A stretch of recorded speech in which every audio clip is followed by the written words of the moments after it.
the museum. I'm sure it's a place that you are all familiar with, but I wanted to just stop at this particular case because I think it really highlights how we try to engage the students here at RISD, because we are a School of Art and Design. So you'll notice as we walk through the galleries that we have often focused on materials and techniques in the way we display objects. And for ancient Egypt, I thought it would be an incredibly wonderful way to draw people in, not just the students, but everyone else, into how things were made in the ancient world.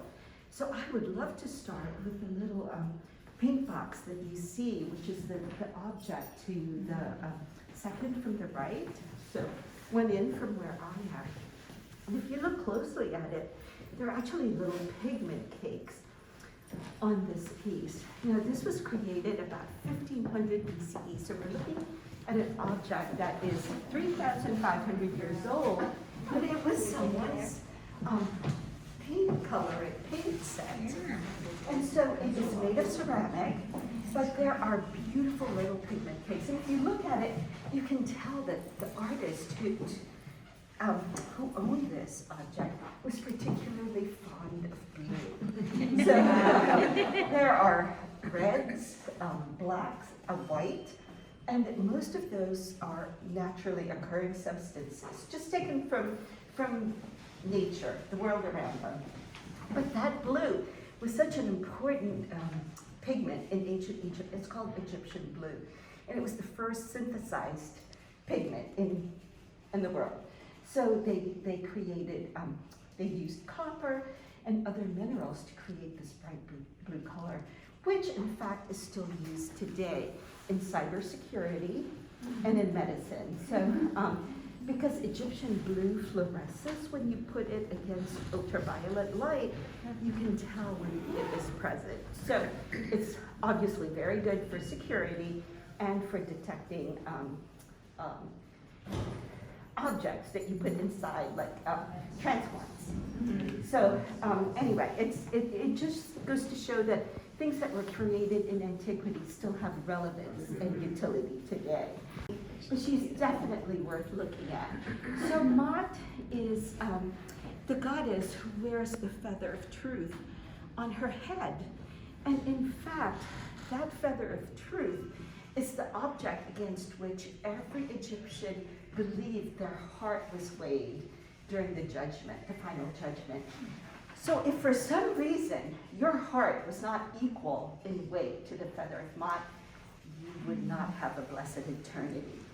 But if in fact it were, you would have this amazing afterlife, even better than what you had on earth. And so Mot was a concept that was central to Egyptian religion.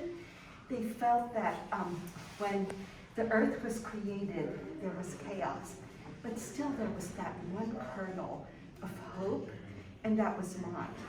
Mot was the concept of proper judgment, of balance, of proper action. So it was this concept that actually was central to Egyptian belief.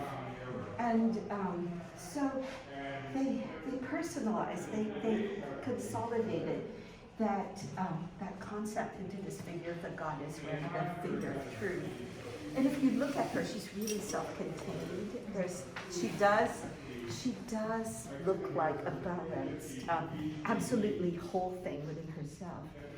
But the kicker, the absolute kicker for this is if you look at her from the side, Beth knows this, that here in profile, that is the hieroglyph for Mot. That's a hieroglyph for truth, for balance, for justice, and for proper action in Egyptian art. So metal and the silk means that they're deteriorating.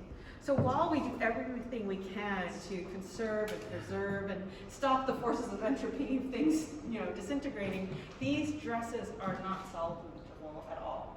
Wow. And so a wonderful project coming out of our costume and textiles department was to deaccession these objects, because there's nothing we can do for them. But they have been deaccessioned, and they will go into the hands of RISD students who will make something new out of them. And so this is, you know, again, as Gina was just mentioning, what is so unique about our work or this museum is, for example, motte is not interpreted in that way anywhere else. And the thought about its making and the material, who is behind, or even, you know, to display so prominently a paint box. Likewise, there are really no examples of when deaccessioning is also an opportunity for rejuvenation. So these are really extraordinary works. We're displaying them with beautiful photographs by a photographer in Brazil who creates these sort of apocalyptic images of the Gilded Age, where you see floods and different kind of environmental consumption. And so I think that this is also a very timely exhibition, that this idea that, you know, what we try to hold dear and preserve, much of it might just deteriorate, but there's opportunities to think through ways to find, ways to remake, to be born out of destruction, if you will. So this is a perfect example. And as the students start to work, we will both integrate their work into this show, but also begin to project them on this screen. So I hope you'll come back as it begins to evolve. But we were just stopping here for a second. I love the fact that she's standing on the balcony and turning her back to everything that the Louvre held. Because after all, the Louvre at that moment was where you went to study the masters, the masterpieces, and then you created your work in the same image as the past. In fact, the Louvre didn't only hold masterpieces like the one just to the side, but it also held the loot, just like what we were looking at, of Napoleon's exploits in Egypt and elsewhere. And so essentially she's sort of turning her back on empire, on patrimony, and creating an image of actually contemporary life. So not painting historical works, not painting great people, but just daily life. And I think what's so wonderful about this is she really actually captures Paris really in an ideal sense, because we know at this point that Paris's facades were actually quite blackened from coal burning and soot and so forth, but it almost becomes sort of a divine city. So what I find so interesting about her is that you probably have heard of the article called "Why Have There Been No Great Women Artists?"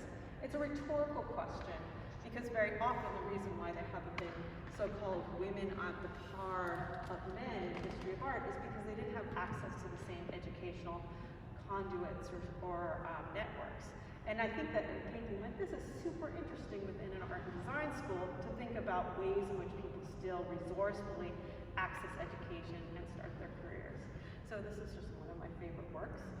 And I'm actually going to go to Rome in June and try to sort of retrace her steps and figure out how she went